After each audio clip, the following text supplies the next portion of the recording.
Hi friends, just kidding ഫാമിൻ്റെ പുതിയൊരു വീഡിയോയിലേക്ക് എല്ലാവർക്കും സ്വാഗതം. ഇന്ന് നമ്മുടെ പൊന്നിൻ്റെ ബർത്ത്ഡേ ആയിരുന്നേ. അപ്പോൾ ഡേറ്റ് ഓഫ് ബർത്ത് ഞങ്ങൾ സാധാരണ ആഘോഷിക്കാറൊന്നുമില്ല. അപ്പോൾ തലേദിവസം ഞാൻ വീട്ടിൽ പോയ കാരണം കൊണ്ട് ബ്രദർ കേക്കൊക്കെ വാങ്ങിച്ചു വിട്ടിട്ടുണ്ടായിരുന്നു. അത് കാരണം കൊണ്ട് കേക്ക് മുറിച്ചതാണ്. സാധാരണ നാളിൻ്റെ അന്നാണ് ആഘോഷിക്കാറ്. നാളിൻ്റെ അന്ന് ആഘോഷിക്കുമ്പോൾ രാവിലെ അമ്പലത്തിൽ പോയി പിന്നെ പച്ചക്കറി സദ്യയും പായസവും എല്ലാം വെച്ച് കേക്ക് മുറിച്ച് അങ്ങനെയാണ് ആഘോഷിക്കാറ്. പക്ഷേ സ്കൂളിൽ നിന്ന് ഡേറ്റ് ഓഫ് ബർത്തിൻ്റെ അന്നല്ലേ വിഷസ് വരാം. അത് കാരണം കൊണ്ട് കളർ ഡ്രസ്സ് അന്നിട്ട് പോയിക്കോട്ടെ എന്ന് വിചാരിച്ചിട്ട് ഡേറ്റ് ഓഫ് ബർത്തിൻ്റെ അന്ന് പുതിയ ഡ്രസ്സൊക്കെ വാങ്ങിച്ചിട്ടുണ്ടായിരുന്നു. വലിയച്ഛനും വലിയമ്മയും കൊണ്ടുപോയി പുതിയ ഡ്രസ്സൊക്കെ വാങ്ങിച്ചു കൊടുത്തിട്ടുണ്ടായിരുന്നു. അപ്പോൾ അതൊക്കെ ഇട്ട് റെഡി ആയിക്കൊണ്ടിരിക്കുകയാണ്. എൻ്റെ വക റെഡിയാക്കൽ എനിക്ക് വലിയ മേക്കപ്പൊന്നും അറിഞ്ഞുകൂടാ. എനിക്കറിയുന്ന പോലെയൊക്കെ കുറേ കണ്ണെഴുതി ലിപ്സ്റ്റിക്കൊക്കെ ഇട്ട് കൊടുത്ത് റെഡിയാക്കിയിട്ടുണ്ടായിരുന്നു. പക്ഷെ അവൾ തന്നെ സിമ്പിളായിട്ട് കണ്ണെഴുതി ഒരു ചെറിയ പൊട്ടും തൊട്ട് ചെറുതായി ലിപ്സ്റ്റിക്കൊക്കെ ഇട്ട് സിമ്പിളായിട്ട് മുടി കെട്ടി പോണതാണ് എനിക്ക് കൂടുതൽ ഇഷ്ടം. നമുക്ക് കൂടുതൽ സ്യൂട്ടായിട്ട് തോന്നുന്നതും നന്നായി ഭംഗി തോന്നുന്നതും അതാണ് ഞാൻ മേക്കപ്പ് ചെയ്ത് കൊടുക്കണേക്കട്ടും. താഴെയുള്ള ആൾ മേക്കപ്പ് ചെയ്യാൻ ഭയങ്കര ഇഷ്ടമാണ്. ഡെയിലി തന്നെ ഐലൈനറൊക്കെ ഇപ്പോൾ എഴുതാൻ പഠിച്ച് തന്നെ എഴുതി പൊട്ടും ചന്ദനം എല്ലാം തൊട്ടിട്ടാണ് സ്കൂളിലേക്ക് പോകുള്ളൂ.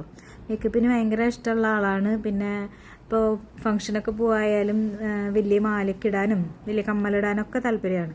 താഴെയുള്ള മൂത്ത ആൾക്കാണെച്ചെങ്കിൽ അങ്ങനത്തെ വലിയ മാല ഇടാനൊക്കെ ഒരു ചമ്മലാണ്. സിമ്പിളായിട്ടുള്ള മാലയാണ് എപ്പോഴും ഇഷ്ടം. ഇയാൾ ചോക്കറും എല്ലാതും ഇട്ട് ഹെവി ആയിട്ടുള്ള ഓർണമെൻറ്റ്സ് ഒക്കെ ഇട്ട് പോകാൻ താല്പര്യമുള്ള ആളാണ്. മേക്കപ്പിനും താല്പര്യമാണ്. അപ്പോൾ ചേച്ചിയുടെ ബർത്ത്ഡേക്ക് എനിക്ക് മേക്കപ്പ് ചെയ്യണമെന്ന് പറഞ്ഞാൽ എന്നെ കൊണ്ട് ഓരോന്നൊക്കെ ചെയ്യിപ്പിച്ചു. അങ്ങനെ ഞാൻ ഓരോന്നൊക്കെ ചെയ്ത് കൊടുത്തു.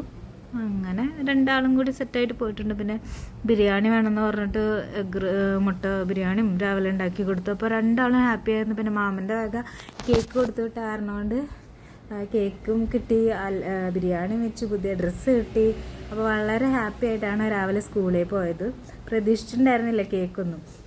അപ്പോൾ കേക്ക് കിട്ടിയതിൻ്റെയും ഡ്രസ്സ് കിട്ടിയതിൻ്റെയും പിന്നെ എല്ലാത്തിൻ്റെയും സന്തോഷത്തിൽ രണ്ടാളും റെഡി ആയിട്ട് ഫോട്ടോ ഒക്കെ എടുത്ത് സെറ്റായിട്ട് പോയിട്ടുണ്ടായിരുന്നു. പിന്നെ വൈകിട്ട് കേക്ക് മുറിച്ചത് സ്കൂളിൽ നിന്ന് വന്നിട്ട്. അപ്പോൾ ചേട്ടൻ്റെ മക്കളും അവരെയും കൂടി ഇവിടെ വിളിച്ചു വരുത്തി എല്ലാവരും കൂടി കേക്ക് മുറിച്ചു. കേക്കിൽ പേരൊക്കെ പോയിട്ടുണ്ടായിരുന്നു. കാരണം റോഡ് നിറച്ച് കുണ്ടും കുഴിയായ കാരണം കൊണ്ട് ചാടി മറ്റേ വീഗാലൻഡിലൊക്കെ റെഡിൽ കയറിയിരുന്ന് നമ്മളിങ്ങനെ ചാടി വരുന്ന പോലത്തെ ഒരു ഫീലായിരുന്നു. അപ്പോൾ കേക്കും കൊണ്ട് അന്തിക്കാട് നിന്ന് തലൂരെത്തിയപ്പോഴേക്കും കേക്കിൽ പേരും ബർത്ത്ഡേയുടെ എഴുതിയതുമെല്ലാം പോയിട്ടുണ്ടായിരുന്നു. എന്നാലും കുഴപ്പമില്ല.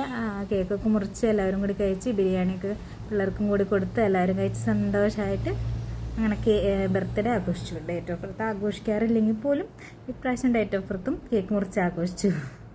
ഇനി പിറന്നാൾ വരുന്നത് 11-നാണ്, ജൂലൈ 11-നാണ്.